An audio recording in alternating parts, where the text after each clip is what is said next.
Hello? Hello. Hi. Everybody. David, hello. So lovely to talk to you.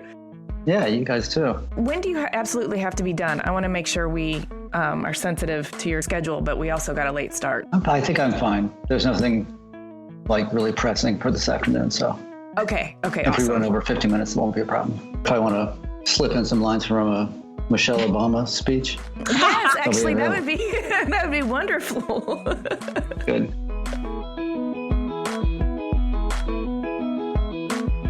Hi, everyone. I'm Amy.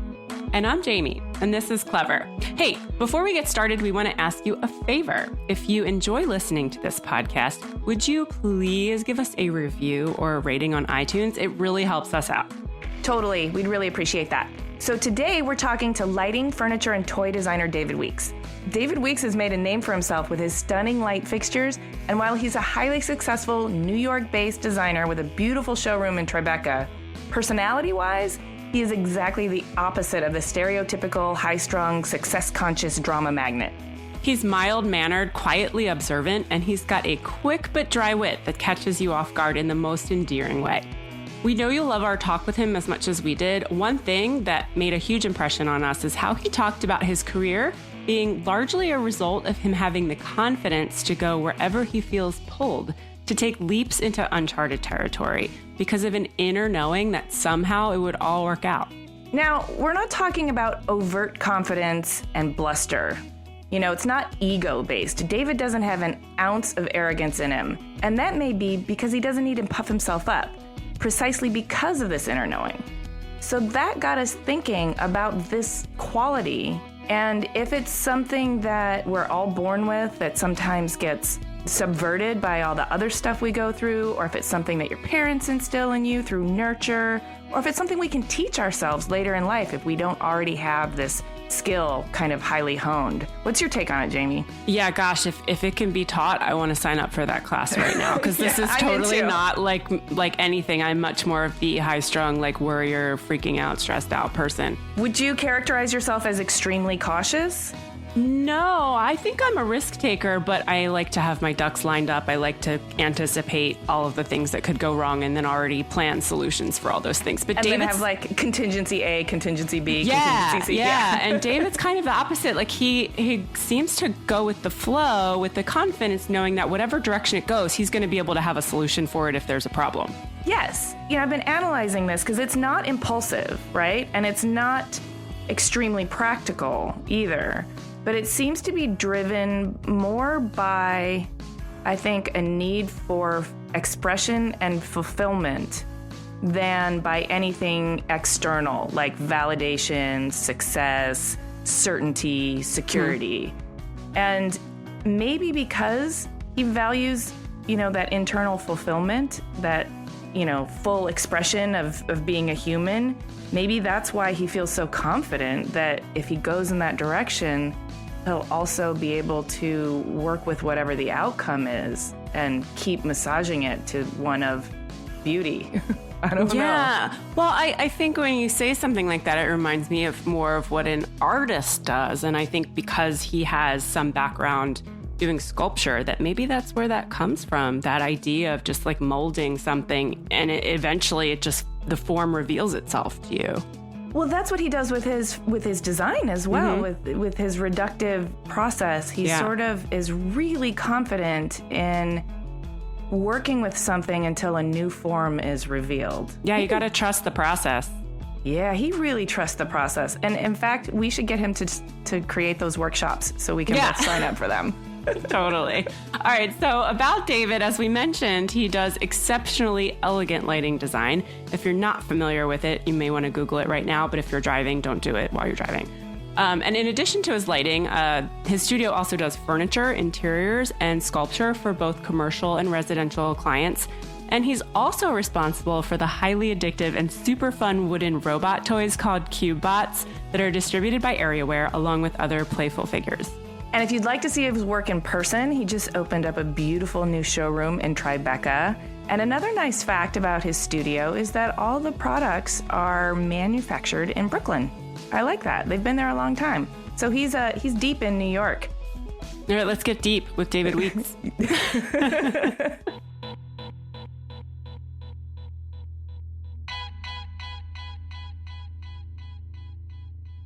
My name is David Weeks, and I am a lighting designer, furniture, toy maker, designer. And I don't know, I guess why is it felt the best after coming out of college. Sort of seemed like the right thing to do. Great. So you were born in Athens, Georgia, correct? That's right. Oh, so what was it like growing up there? It was like a classic small town. It's like the college town. So that's when REM was coming up and all the good music was happening in Athens at the time. So it was actually a really good time to be there.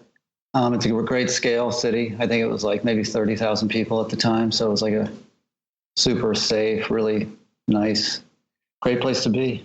I've never been there, but I've heard it compared to like Austin, Texas, and that it's like a hotbed of liberal, progressive activity and creativity in the South. Would you agree with that? No, it's great. I mean, that's the funny thing about having come from there, because it is a Southern upbringing, but it's actually a very liberal Southern upbringing. So, which is always catches New Yorkers off guard, who assume that everyone from the South is clearly inbred. What was your family like? What did your parents do? Did you have siblings? Yeah, I had two sisters. My father worked for the University of Georgia doing research for small town governments. So he'd travel around and talk to like the sheriff in Crawford, Georgia about, how he judges. And because I guess in the small towns, there's no judge. It's just a sheriff. He's a sort of man of the town. But anyway, that's what he did. He would go around and interview those guys and write books about it. My mom was a public school teacher. She taught third grade. Yeah, it was a pretty straightforward childhood.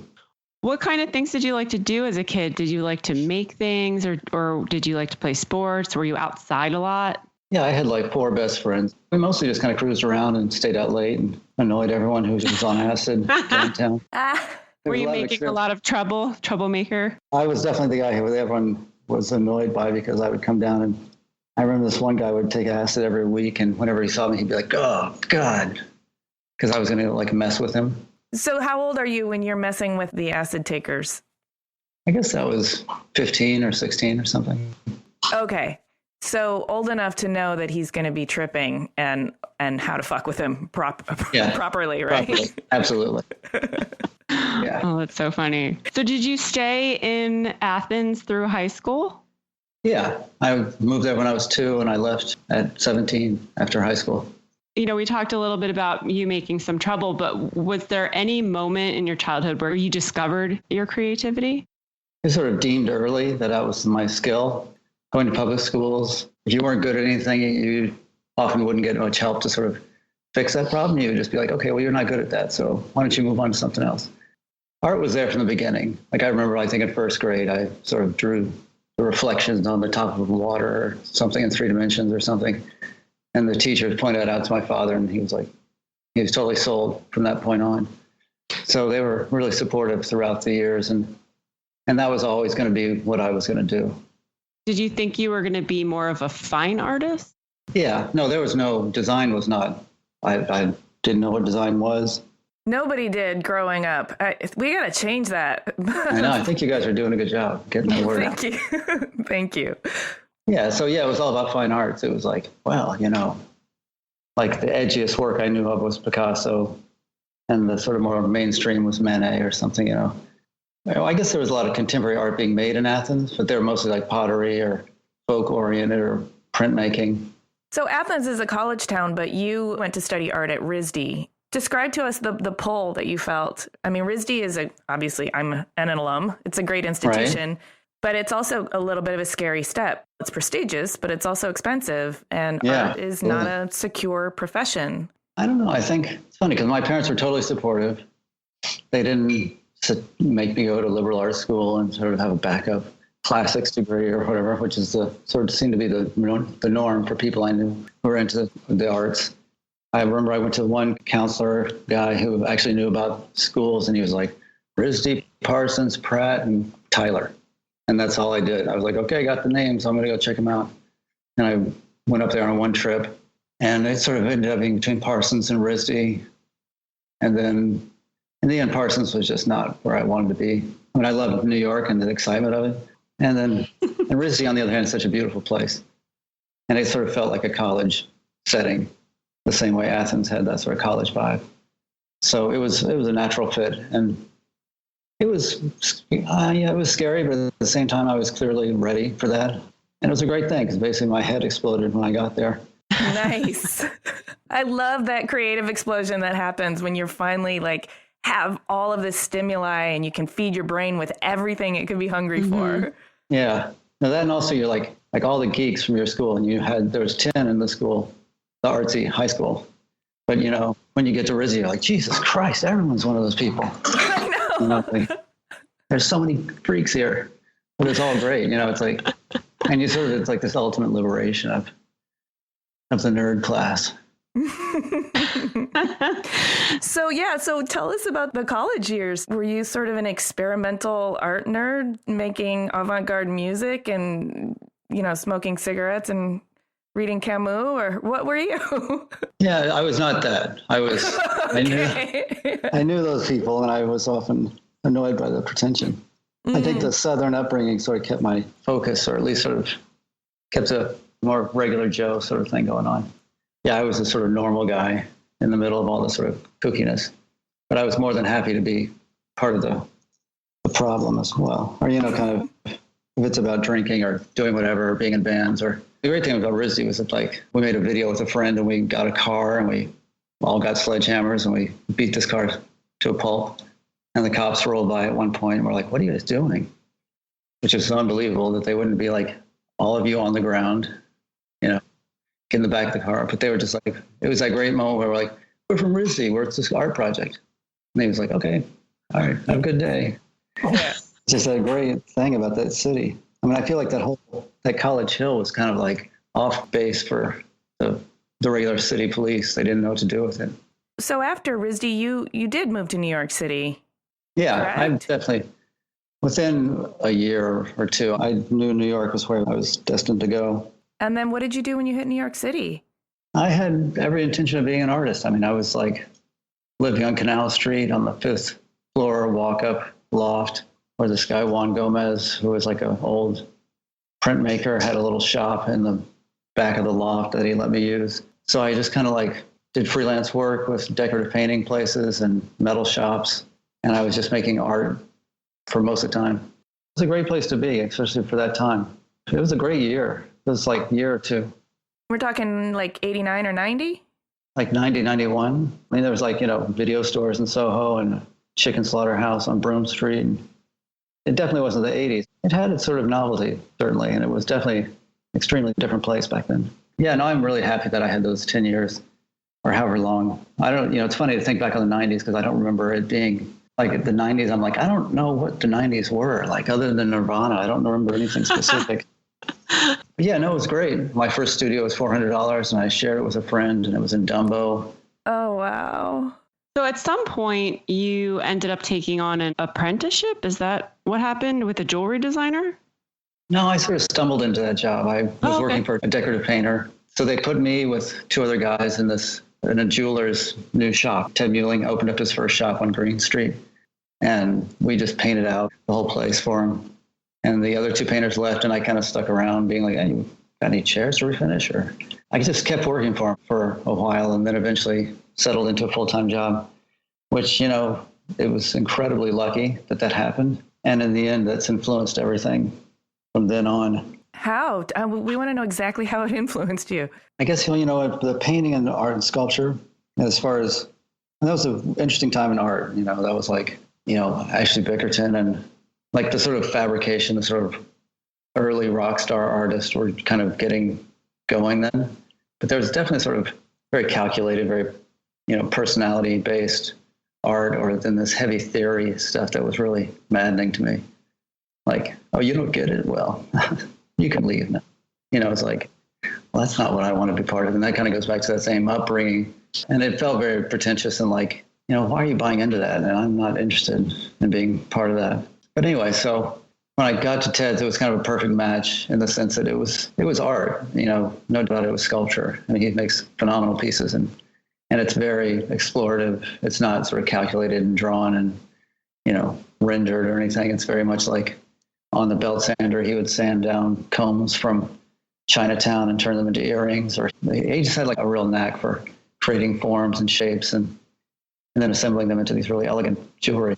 And working with materials that were atypical to jewelry, like not just carving wax and setting gems. Yeah, no, I think that was one of the biggest things I learned there was he would go to the flea market up on 26th Street, and he would just always come back with like, oh, look at this great ivory piano key that I found. And you'd be like, oh, well, whatever, it's kind of cool. But then like after he would soak it in water or vinegar and shape it and then sand it and polish it, you were like, holy, like could not believe what he had found inside that total meaningless little big piece of plastic. Yeah, he just had a real sense for materiality and the physical world. So anyway, to this day, I feel like he is a mentor and a very good friend. I couldn't thank him enough. Was he a mentor in formal respects, but also in entrepreneurial respects? No, he was like the ultimate, his ethics were untainted. You know, he was totally true to himself, and he never flinched or wavered in his integrity, which was one of those things which was like totally impressive at the time, but really challenging to like leave that job and be like, oh, Ted, I don't want to sell out, but I need to make some money. Yeah. So as far as business goes, it was like, that was the next step of learning, is to sort of figure out how to take that way of making and exploratory and, you know, art, sculpture, and then turn it into a business, which jewelry was definitely the obvious way, because just seeing how he did it and stuff, but I didn't feel it was fair or right that I sort of would jump on that bandwagon. So lighting was kind of a means to an end as far as scale wise and material wise. Oh, you know, that makes a lot of sense, because I've heard you say that lighting is the jewelry of the home. Yeah, and it kind of is. I didn't really think of that initially. It is. It's the twinkle. It's the shiny. It's the pretty sort of thing that, well, in jewelry it reflects light, but in lighting it casts light. Yeah, but all the mechanisms, the rings, the hooks, the hidden wires, like you're saying, the reflective quality or the cascading elements, you know, there's like, it's all there. And I think, and also just using the techniques from jewelry on steel, which I don't think people were doing, like using brazing instead of welding. Anybody in the furniture world at that time was like a macho guy who was like, you know, cutting up these slabs or using his MIG welder to zap stuff together. I'm interested to know how you came about just making your first light. Like, did you see a light one day and think, that's kind of like something that I would want to make or I'd want to do?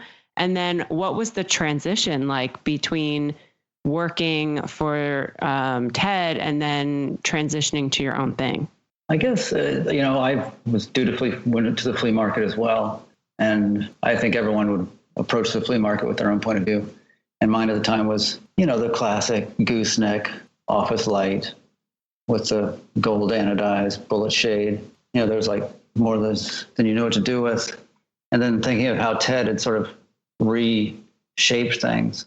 I use the same techniques from Ted's in the sense we had a 1-inch belt sander that you just kind of like eyed up the stuff on, and I have a good eye for that. So the symmetry was not hard to do. So I just kind of made an initial collection of 10 desk lamps. It wasn't a business model as much as it was just a plan to just kind of get the idea out. I had made one lamp initially, all by hand, with these sort of intersecting ovals, and then the shade that was brought from the flea market. And then I made 10 more, but it was sort of exploration. There was like wood veneer shades, and there was black oxidized this, and carved wood base, and a wishbone upright, and it was fun. It was like just kind of me in a room doing this on my own. Yeah. Were you selling these to anybody, or did you just have a room full of lamps? Yeah. No, I was not selling to them initially. There was like one store called Shi, S-H-I, and Troy was the other place that I sold stuff to. Initially, it didn't work. What worked was doing custom pieces for architects. I have a quick question to go back to your childhood. Just real fast. So you're making these lamps, and did you get all your making skills just from working with Ted and from doing sculpture and painting at RISD, or did you grow up making? Like, were your parents handy, and were you doing crafts and making projects while you were growing up? I wasn't making stuff, but I think I've got a real sort of natural knack for that stuff, where kind of looking at materials and knowing what they'll do. And okay, so you just felt sort of pulled in that direction, and you sort of just went where you were pulled and honed your skills as you went. Exactly. And I think RISD was fantastic for that too, because I had a really good friend in the ID department at RISD at the time. And she and I shared a space. And her from the design world was like, oh, I need a diachrome bender for that. And I also need like a brake press for this. And then having come from sculpture, I was like, I need a hammer and a vise. And so, you could kind of engineer your own methods of making things. Yeah. And again, art and RISD specifically, where it's like totally open-ended, the weirder, the better. Sculpture I made all had like speakers built into it, or had like, pinball machines involved, or it was always kind of like jerry-rigged or sort of MacGyver style sculpture. Okay, so back to where we were. You were making lamps, and you got a spot by the bathroom at ICFF. And it's funny, people still come up and go like, I remember you at the bathroom. Everybody has to go to the bathroom at some point at Javits. That's true. Yeah. So was that show like a turning point for you? I got this one job, that show. This one architect sort of really saw the potential of what the desk lamps illustrated. Mm-hmm. And I got this one huge loft that was being built in Tribeca, where there was an elevator shaft that was totally open. And they literally were like, whatever you want to do, we have this condition here and this condition here and this condition. And they had 5 different sort of vignettes that I had to think of something to put there. And several of the pieces that I did for that guy's apartment are still in the collection today. So that was the moment, because also I remember getting a check for like $3,000 or for $6,000 or whatever it was, and I was thinking like, God, I could quit right now. This is like the best. I had succeeded in my mind at that point. Yeah. So again, it's kind of one of those New York stories where I would never have gotten that job elsewhere, but the fact that there was a wealthy guy who trusted his designer, who trusted me. In your mind, are you at all scared of this opportunity? Like, oh, you can't screw up. You got to make it happen. Were you stressed out about it, or were you just super excited and happy to have it? Yeah, no, just super excited. I never once thought like this wasn't going to work.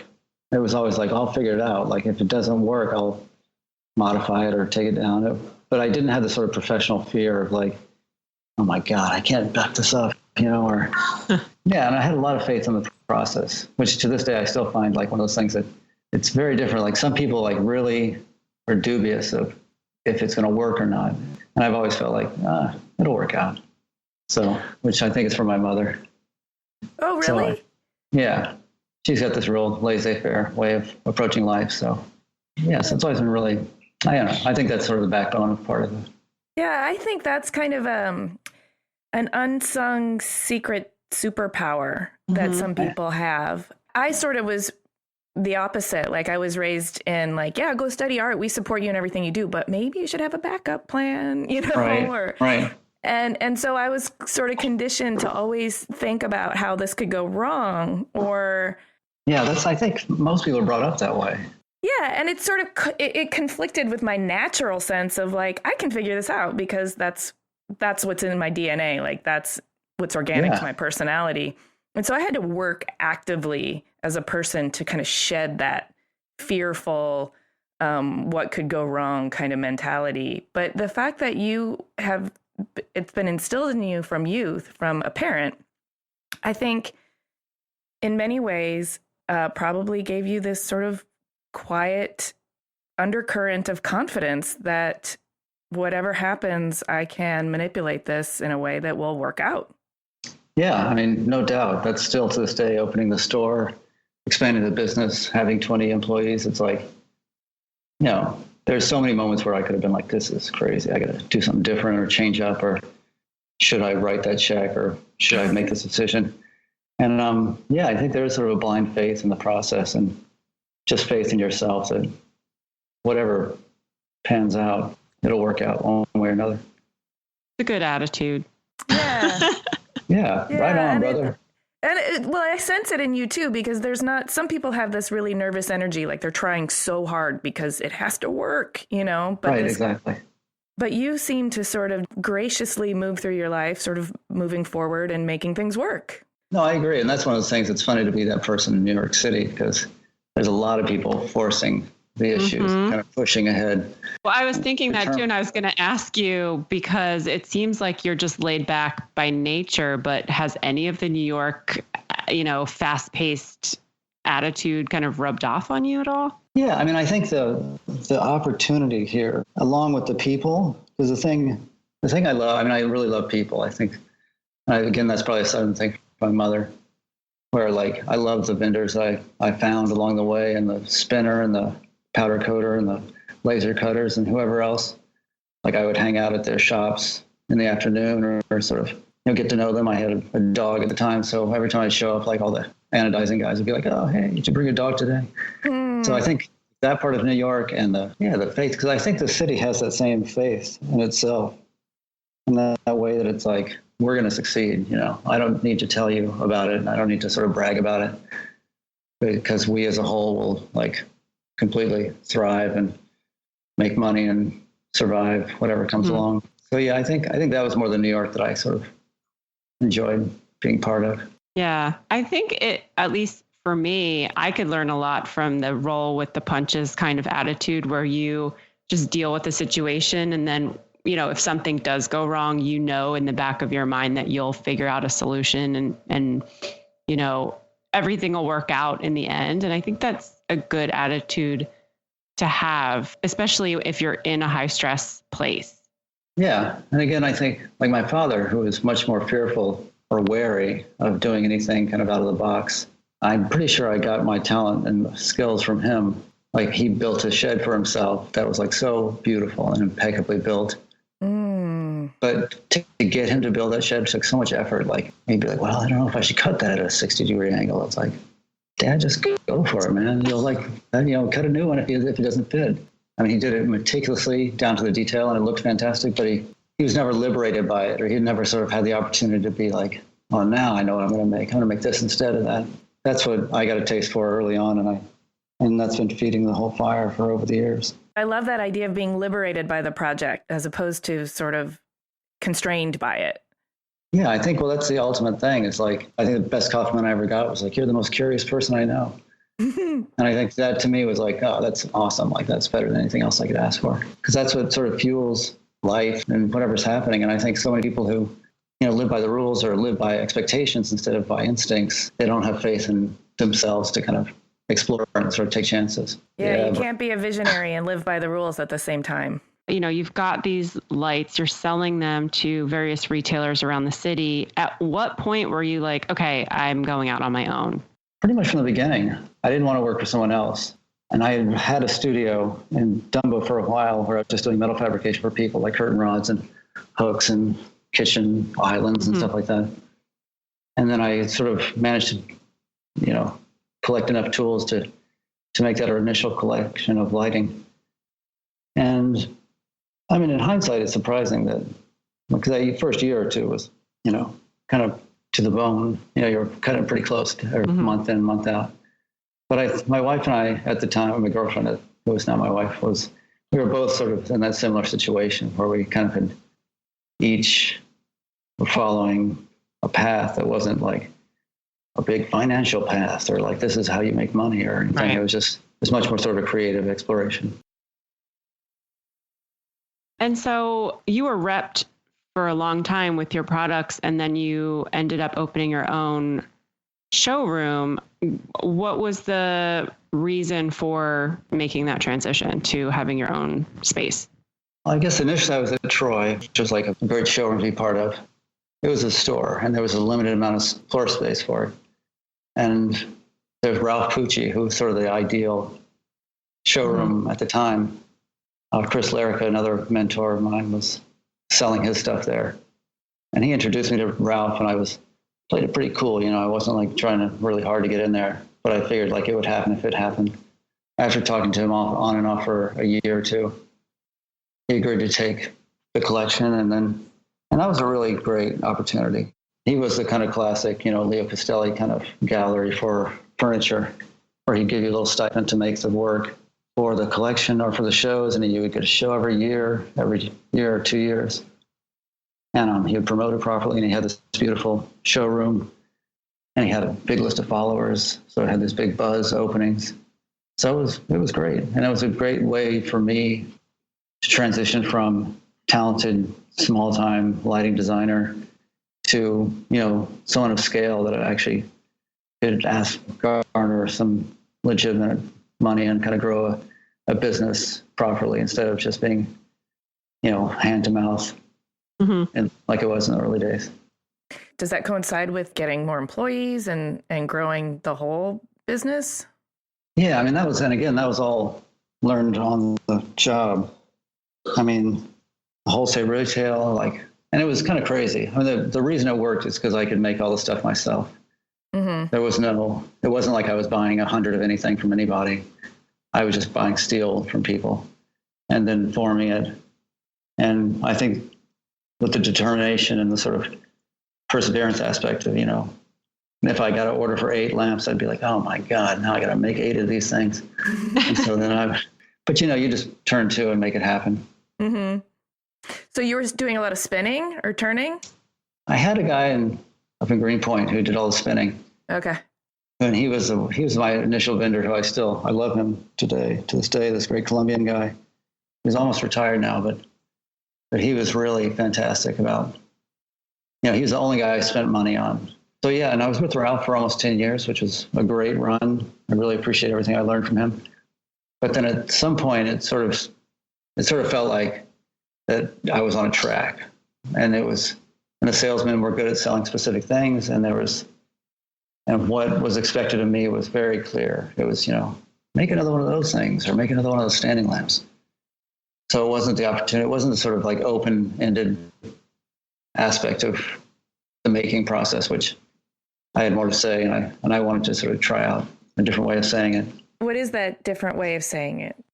The great thing about art and the act of making is, there's a presentation, and there's the reaction you get from people. And the work was great, and I'm very proud of it. And I thought, people loved it. Everyone, I've had such great support over the years of people appreciating the work. And, when they buy something, they'll be like, I always wanted one of these, and I'm so happy I finally have one, which is such a great feeling. But at the same time, there's more to be said. In creating a sort of surroundings for the piece that you show, it was always very much the Pucci veneer that was sort of on everything there, it was great for what it was. But I wanted to see what kind of veneer I could have on my own, like how to present stuff differently and how to sort of find a voice for yourself and then find a way to connect with people directly and sort of have a relationship with your buyers instead of a relationship with the showroom. Sure. It's sort of like making these babies and then sending them off to somebody else to sort of take care of and show and talk about. And you sort of, by disconnect, get the feedback on the pieces. But when you have your own space, you can get really creative with how you influence that space. I was always really interested in installation art because I really loved creating and controlling all aspects of a certain environment. I mean, that's the maximum expression of voice. Yeah. So I can see how having that space for you, and I've been in the space, it's magical. It's magical. But having that space for you just gives you a lot of latitude to really express yourself, but also, like you said, meet and form deeper relationships with the people who are involving themselves with your work. And very much when you create something and you're connected to it like that, it goes out into the world and it's an extension of the relationship you have with that person. So I could see why you would want to have some FaceTime with those people as well. So I've read that you employ a technique called formal reduction. Can you describe what that is? Yeah, it's a good health plan. You have to run 3 miles a day. And, I'm just joking. I knew we'd get some of that dry humor in here. No. I like the formal reduction. That's one of those catchphrases that, not catchphrase, but it's just got in the catalogs and it sort of has persisted. Oh. And it is. Well, we did do a little research. And I guess in the end, there's kind of 2 ways of making, whether you start from nothing and build or you start with everything and take away. Mm-hmm. So I think just for me, the removal of material is much more natural and, feels much more comfortable to me than kind of adding on more and more things. Mm-hmm. So formal reduction is and I do like that word a lot. The phrase, just in the sense that it can be as literal or, symbolic as you want to make it. There's very little more satisfying than taking a piece of wood on a belt sander and sort of shaping it just to see what's going to happen. I don't know. There's so many great things like that where, just giving subtlety. And subtlety, I feel like, often comes from the act of taking away. It's hard to sort of add subtlety to a design. So let's talk about toys. All right. I am looking at a CubeBot right now, which you are very well known for. The CubeBot is a little robot toy that is made of wood. Yes. Right. That can be shaped into, has like movable joints, and you can kind of put him in any position. And you've spun off a couple of different iterations. I think now you've got a gorilla, right? And some other products. And you even have like a giant CubeBot, right? I do. You made one. Yeah. So everybody loves the CubeBot and all of your toys. And I guess I'm wondering, like, where did that love of toys or love of, or like a boyish sense of wonder and curiosity, did that come from playing with a lot of toys like this, or just woodworking, or where does all that come from? I think, I don't know if it's official, but I feel like I have always heard that, the things you design best are the things you need, or the things you have in your own life. So when I had my first child, it was my son, and he got action figures, and we started just like collecting random, Masters of the Universe, or, whatever, like weird rubber action heroes that are in the bins at the Salvation Armies or yard sales. I remember very clearly, like, he got a little tiny Spider-Man action figure. They were playing with it. It was so well articulated. Like, the joints were just unbelievable. And it was like a $3 toy from China. So I was like, how on earth? Like, who's designing this, and who's engineering these little, ball joints at this, it keeps the whole anatomical truth of the figure. But so that, actually the gorilla came first.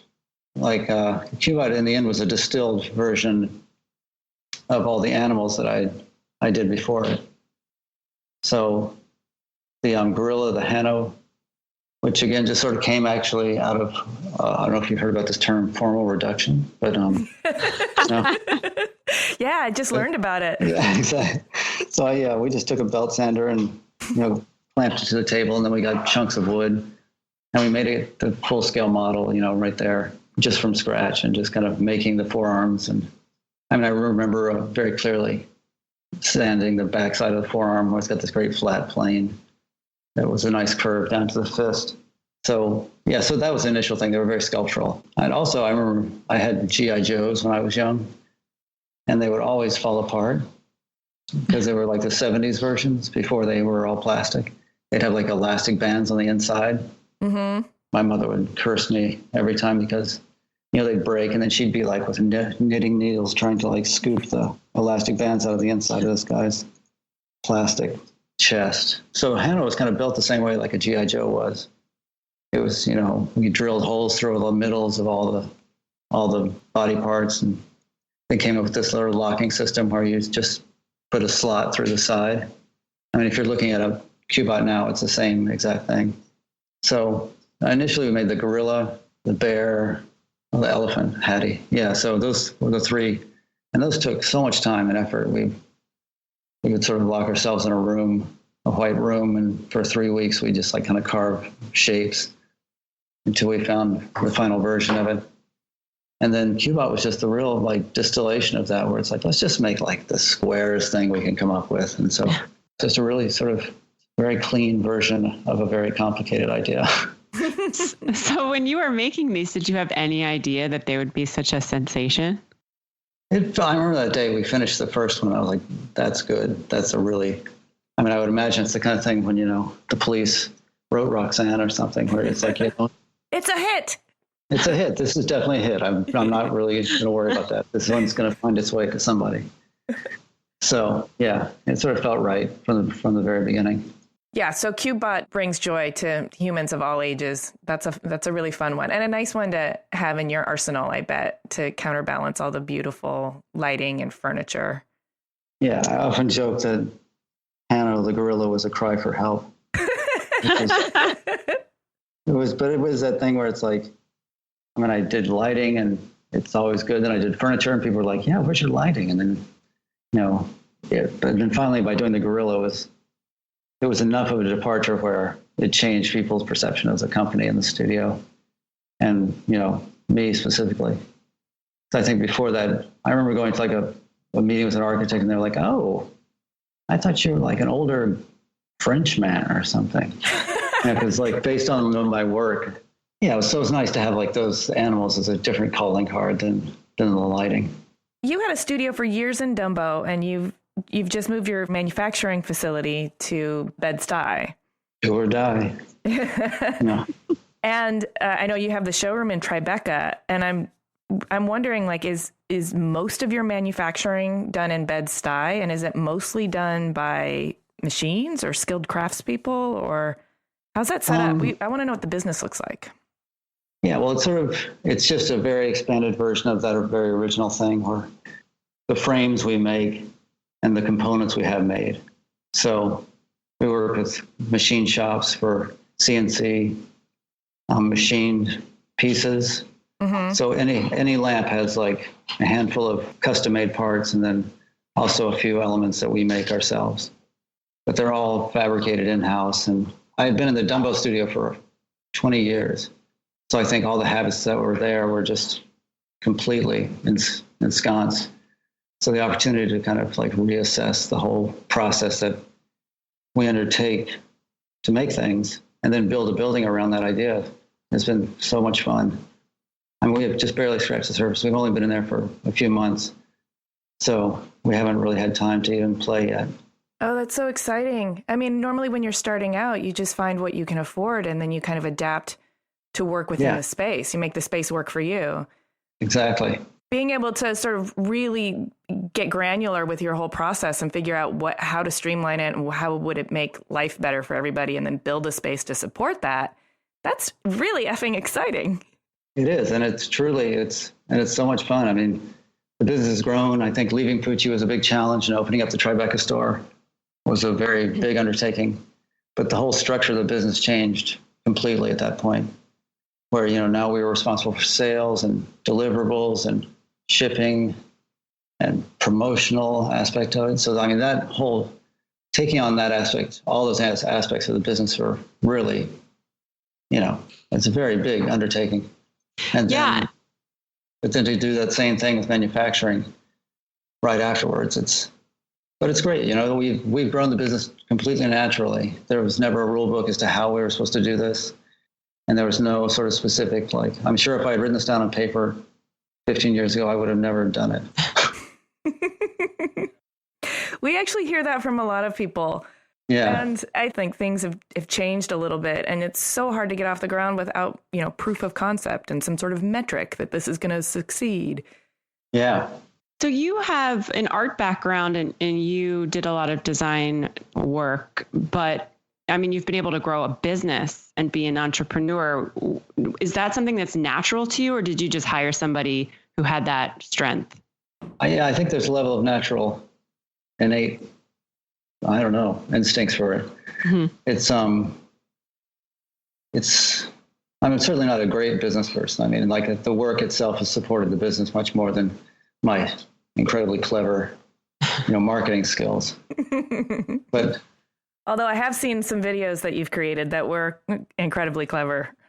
Oh, those are the funnest. I mean, that's again, back to that's kind of like talking about leaving Pucci or kind of finding your own voice, or even the Eames videos. It's like, it's kind of this great opportunity to present yourself in a way. And those videos are so much fun to make. Like that one, especially of the Canal Street one, was such a highlight in the whole process. We'll be sure to include a link to that in the show notes. They're really fun. Yeah. And that was funny, because I was just like walking down Canal Street and finding three guys and sort of having a sense of them. And and they got the joke and totally went for it. And it was just like, it worked out so well. It's super New York. I love that about it. Let's dive into your personal life a little bit and expose you to the world. Oh, my God. Right, now, I understand that your wife is also a creative. She's an uber creative. Oh, that must be exciting and inspiring to have a dynamic like that. Can you talk a little bit about what an uber creative she is and what your dynamic is like when you collaborate? She and two partners, friends, we were all friends in school. They started the company 2x4, which is, an amazing business now. They just, again, stayed true to their ethics, and they kind of created this amazing business that now is so well respected, and they're having the opportunities to, work with clients that people would kill to work with, but they have such a great personal relationship with those people. I think they're, 50 people working for her now, and they're doing projects with Prada and, major retailers, and that's awesome. They do all this great work, all of this museum work. But anyway, she's CEO, so she's pretty. Damn. So I know, man. She's blowing up, girl. Lady. Tell me about it, man. She's on your arm too. You're a baller. So, I'm kind of curious about home life. Like, not power dynamics so much, but do you guys challenge each other? Are you curious about similar things? Like, do you both pull a thread and just end up like going down a rabbit hole of some sort of new fascination? Or how does the sort of curiosity and dynamic between you and your wife play out at home? Total silence. How was your day, dear? Yeah, exactly. Well, I think there's a level of that like the work is so intense that the last thing you want to do is talk about it when you get home. Sure. So I think when we confer on stuff, it's mostly like, mechanics of the business, or when did you do that, or how did that project go? And it's much more about support than anything else. It's much more supportive, and like just making sure that she's happy, and we have time. We both have time for the kids and everything. How many kids do you have? 16. Wow. And she's CEO. You guys should have a show on TLC. And you're right. God. No, we have 2 children. Yeah, a 14-year-old boy and an 11-year-old girl. Do you try to foster a lot of creativity from them, or are they not interested in art, design, or anything like that? What's that all about? I'm trying to squelch that as much as possible. What I want to know is, are you teaching the 14-year-old boy how to fuck with the acid trippers? No, he's actually not. He has shown very little signs that he's got the total dry wit. He's totally devilishly smart and funny, and with perfect timing, but super understated. And she's much more overstated, with a similar sense of humor. But it's that funny thing about raising kids in New York. My only concern is that the same way we talked about when you go to RISD for the first time and your head explodes. These kids' heads are not going to explode. They've seen so much, and New York City is such an amazing place to grow up. There's so much culture in the city that I almost worry that they're going to lose their sense of wonder, or sort of just discovery. I know where you're coming from, and I kind of think that there's always a point in life when your head's ready to explode. So if they're very cosmopolitan, it's not going to be because they're, exposed to, let's say, city life in a way, or creativity like at art school. Maybe it's going to be nature. Maybe it's going to be like climbing a mountain or something, and their head will explode. That's the hope. So we talked a little bit before about your sense of business, and you said that seems to come fairly naturally. Are there any personal or professional weaknesses that you have? I guess it's the moment that you don't trust your instincts. Like, I think I've proved to myself over and over again that I'll probably make the right decision, but I invariably put myself through the ringer before I get there. Yeah. Just being like, I don't know if this is going to work. Or like, should I have done this? And I think life would be a lot easier if I could just be like, I'm doing, just like you never look back kind of thing. So that's been one of those things to try to get better about.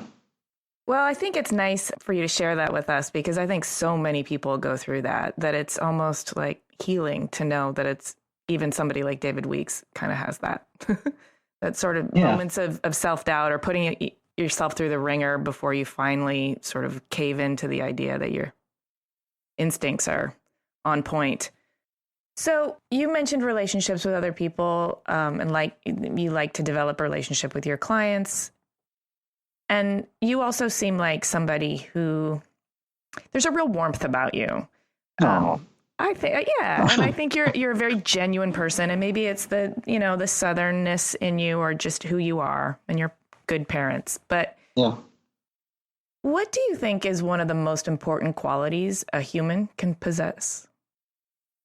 No, it's kind of corny, but I think the sort of the act of not judging, because people always say that, like when we're just sort of accepting everybody, especially like in the times that we're living in right now. It sort of feels like, I don't know why people are so determined to hate each other. And in the end, it's like, I'm just getting coffee from this person, or it's just like, we're all here together, and that's kind of should be the fun part of it, and it should be the most sort of satisfying part of the whole process. But, I don't know. It's just, that's so baffling to me when people are determined to hate and sort of resent and be envious of each other. Mm.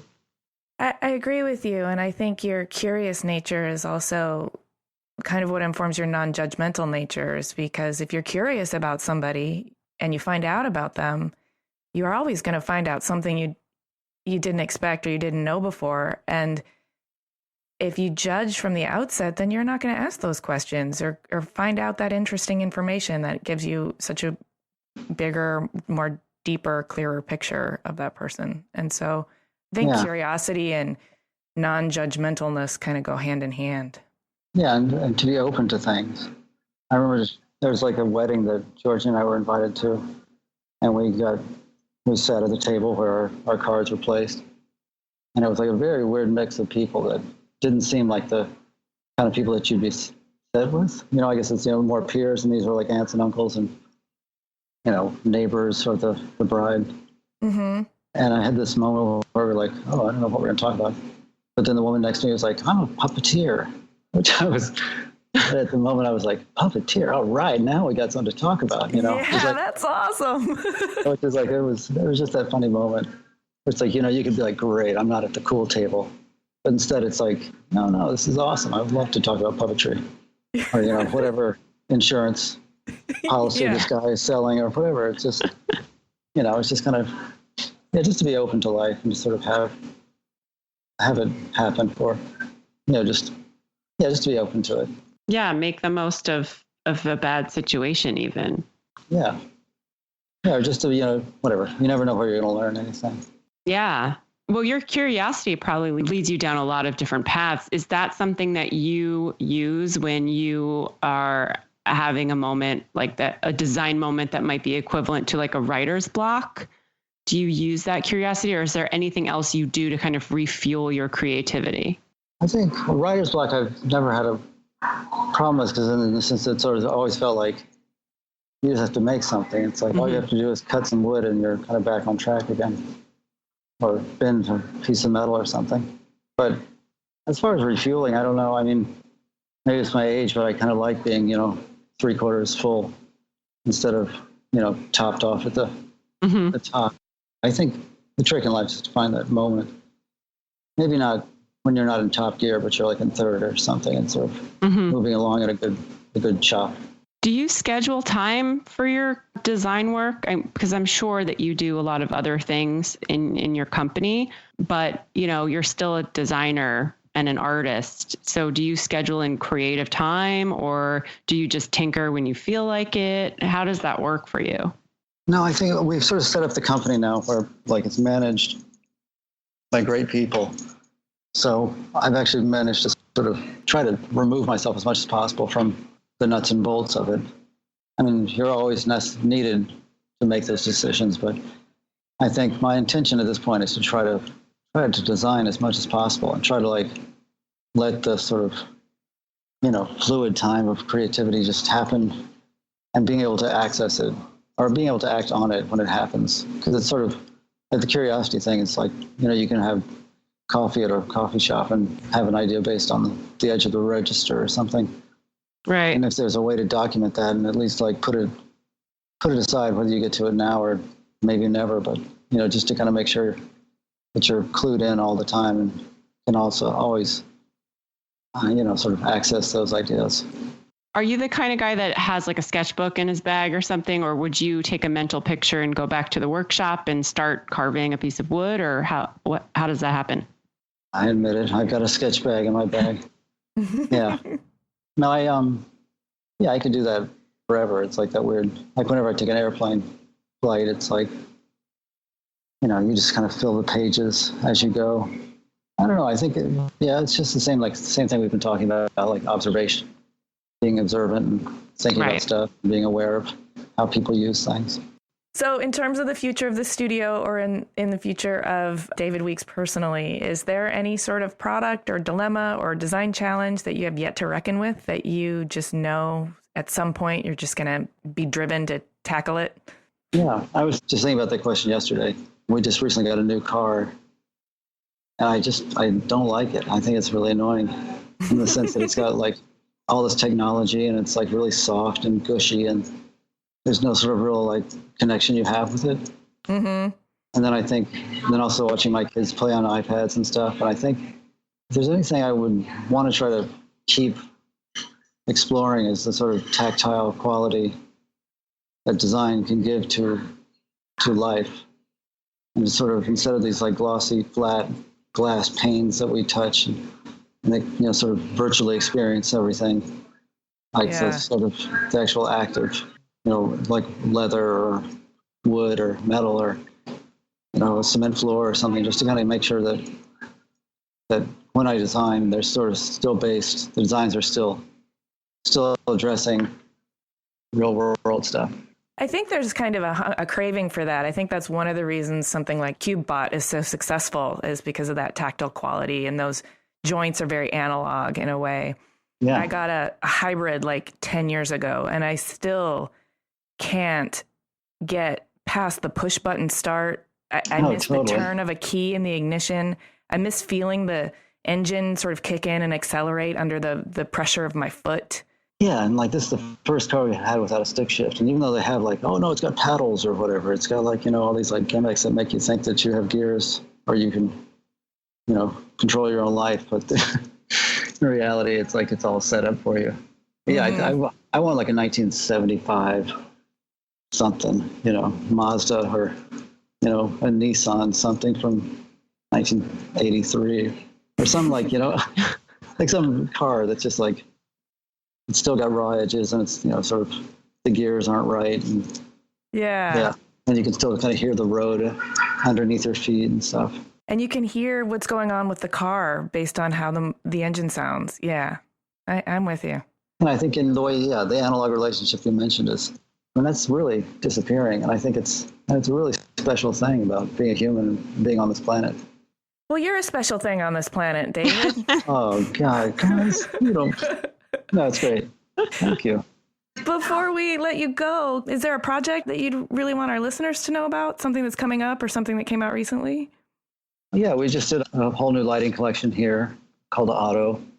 It's been a success. It's been really satisfying. It took a while to make, so it's really great to have it out and all hanging here. So the full installation at the store in Tribeca that has that. And then the project we're working on for next year is this. We're working with some crafts people in Dakar and Africa to do a woven line of furniture. Oh, and that's keep us so posted on that. Yeah, absolutely. No, and then it's been 2 trips this year, and we're going to go back again probably in a couple of months.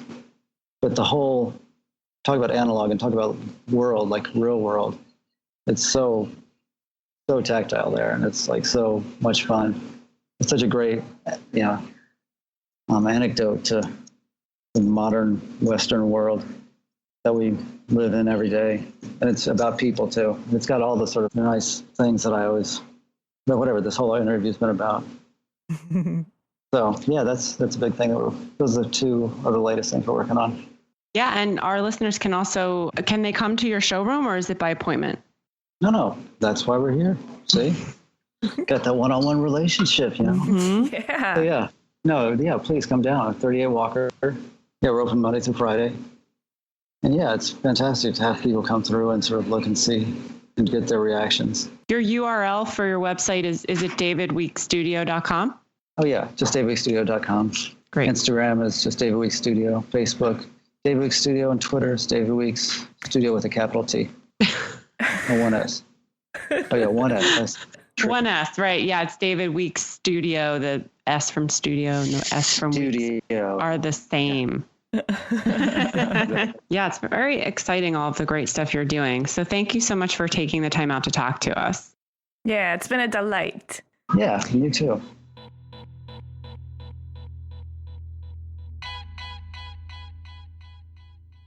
Isn't he just a charmer?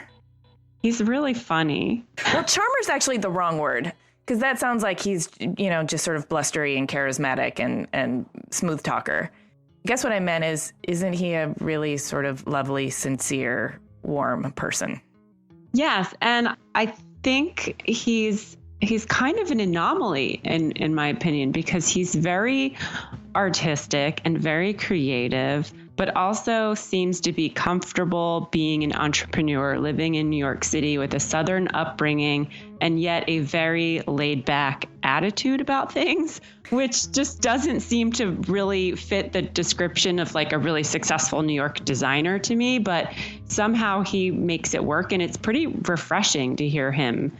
Refreshing is exactly the word I was going to use, because he is absolutely devoid of whatever it is that compels people to talk about themselves in a self-aggrandizing way or in a salesman-y way. Like, he just doesn't have it in him. And so I certainly didn't get even a whiff of insincerity at any point with him.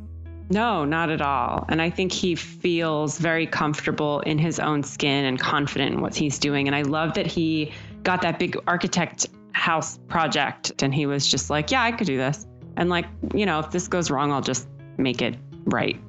I know. I was wondering about that. And I remember when I was first starting out too, I got a few big projects like that. And I think it was also like youthful naivete that compelled me to like feel like I could handle it. Right. Mm-hmm. And I don't think youthful naivete is what he had. I think he had this like undercurrent of confidence. Yeah, because I think there's like a difference there. Yeah, exactly. Yeah, it's not like he learned to get scared of things as he got older. He was like, yeah, I'm just going to roll with this. And if it doesn't work out, then like he said with his dad, like if you cut it wrong, you just cut another piece of wood. Like, what's the big deal? I know. And I totally was like relating to his dad. I was like, but no, I really want to cut it right the first time. And I want to think about this. And I don't want to buy another piece of wood. I want to, I was like, oh God. I'm the dad. Right. Me too. And it's interesting because, a lot of us like freak out over that stuff and it stresses us out. But like, it's really not the end of the world. Like, yeah, you can just go get another piece of wood and you can cut it again. And it's not that big of a deal. And I think that sometimes we overstress ourselves over things that really aren't that important. So exactly. We can learn from him. Absolutely. One of the most powerful things he said was talking about how the project should, when it liberates you, it's very exciting. And I think one of the things that I can be guilty of is belaboring a project so that the fun drains right out of it, because I just overanalyze or I plan or I prepare too meticulously, and liberating is the opposite of how I feel at the end of the project. Right. There's like a sense of relief and thank God that's over. But yeah, and maybe I'm really proud of it, but like, was the process that fun? No, it was strenuous and arduous. But the only person that's putting that strain on you is yourself. I know, I'm doing it to myself. Sometimes when you feel like there's an angel in your heart playing a harp and she just plucks like the perfect note, that's what happened when David Weeks said that. I was like, oh yes, liberated. That's how I should feel when I work on these projects. I gotta get there. Yeah, me too.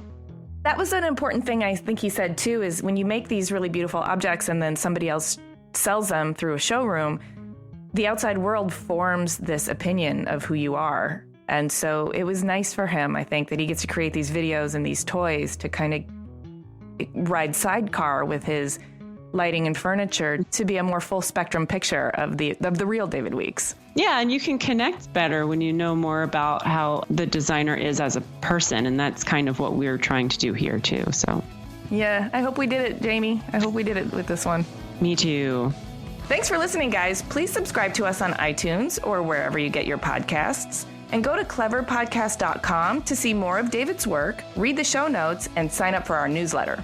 You can also connect with us on Twitter, Instagram, and Facebook at Clever Podcast. We love to hear from you, and we appreciate all of your comments. This episode of Clever was edited by Chris Model of Your Studio with music by L1011.